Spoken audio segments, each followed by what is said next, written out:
नमस्कार, आपके साथ मैं हूं राहुल अवस्थी। आप देख रहे हैं महरो मरुधर। राजनीतिक किरदारों के इर्द गिर्द घूमती है।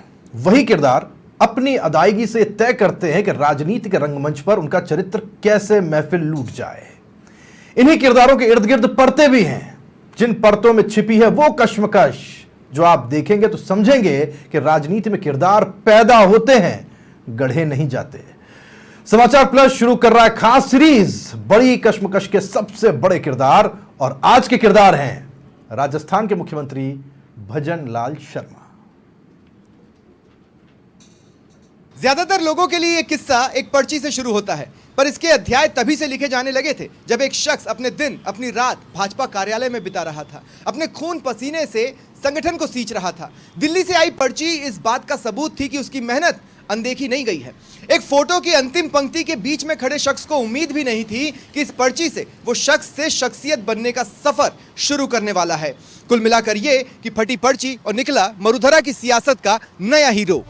भजन लाल शर्मा राजस्थान के मुख्यमंत्री पहली बार विधायक बने, पहली बार में ही मुख्यमंत्री बन गए। उनके नाम की घोषणा सुनकर भजन लाल जी शर्मा को हार्दिक बधाई देता हूं। चौंकने वाले भी कम नहीं थे, निराश होने वाले भी कम नहीं थे, और खुशी से उछल पड़ने वालों की भी कोई कमी नहीं थी। लेकिन ये सबने देखा कि एक आम आदमी या एक आम राजनीतिक कार्यकर्ता के रातों रात सत्ता के फर्श से अर्श पर पहुंच जाने पर तालियों की गड़गड़ाहट राजस्थान के हर कोने से सुनाई देने लगी। राजस्थान के आम आदमी को ऐसा सनातनी मुखिया बहुत सुहाता हुआ दिखा जो अपने माँ बाप के पैर धोकर चरणामृत लेता हो,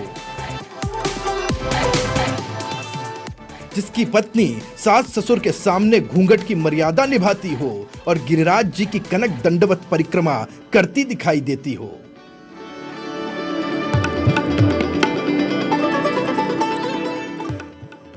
ऐसा मुख्यमंत्री जिसके बच्चे अपने दादा दादी की सेवा में श्रवण कुमार बने रहते हों। डबल इंजन की सरकार कायम होने के साथ ही राजस्थान में ईआरसीपी और यमुना जल समझौते ने मुख्यमंत्री के तौर पर भजन लाल शर्मा के कद को बड़ा किया, तो विधानसभा में रिप्लाई के दौरान उन्होंने साबित किया कि उन्हें नया नया नेता समझने वाले भूल कर रहे हैं।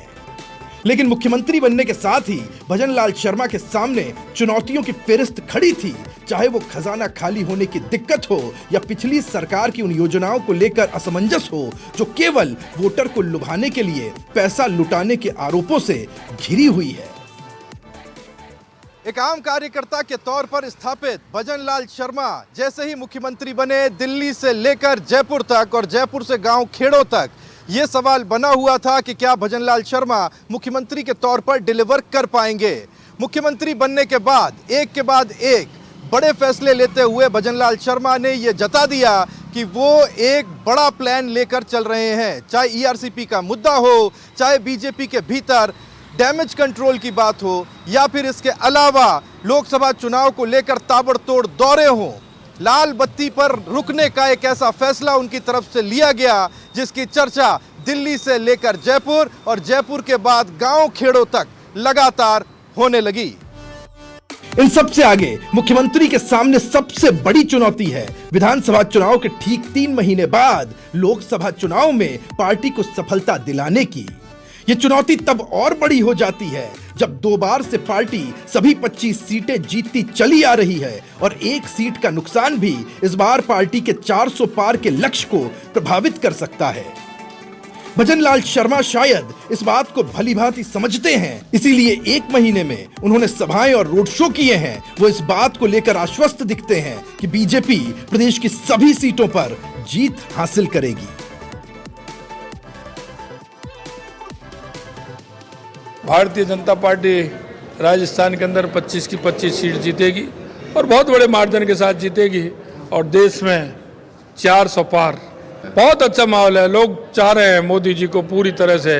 पूरा देश प्रदेश मोदी में हो रहा है। कांग्रेस वाले कई आरोप प्रत्यारोप लगा रहे हैं, उनको लेकर क्या कहें? अरे कांग्रेस के पास तो कुछ है ही नहीं, उनके पास यही तो है, और क्या करें। वो कांग्रेस ने कुछ किया नहीं, लोग छोड़ते जा रहे हैं, छोटे छोटे लोगों से समझौते कर रहे हैं। कांग्रेस क्या करे। चुनाव परिणाम 4 जून को आने हैं, लेकिन उन परिणामों को लेकर अपने अपने सभी के कयास हैं। और चुनाव के बाद की तस्वीर में कल्पनाओं के रंग भरने का दौर जारी है। लेकिन आम आदमी के मुख्यमंत्री से बहुत सारी उम्मीदें कर रहा है, जिसके चलते यह तय लगता है कि भजनलाल शर्मा को पूरे 5 साल इसी रफ्तार से अथक मेहनत करनी होगी। जननेता बनना आसान नहीं है। इसका सफर इस बात पर टिका होता है कि क्या आप आम और खास में वो कनेक्शन बना पाते हैं जिसमें जो भी मिले उसे लगे कि ये हमसे ही है और हमारे लिए ही है।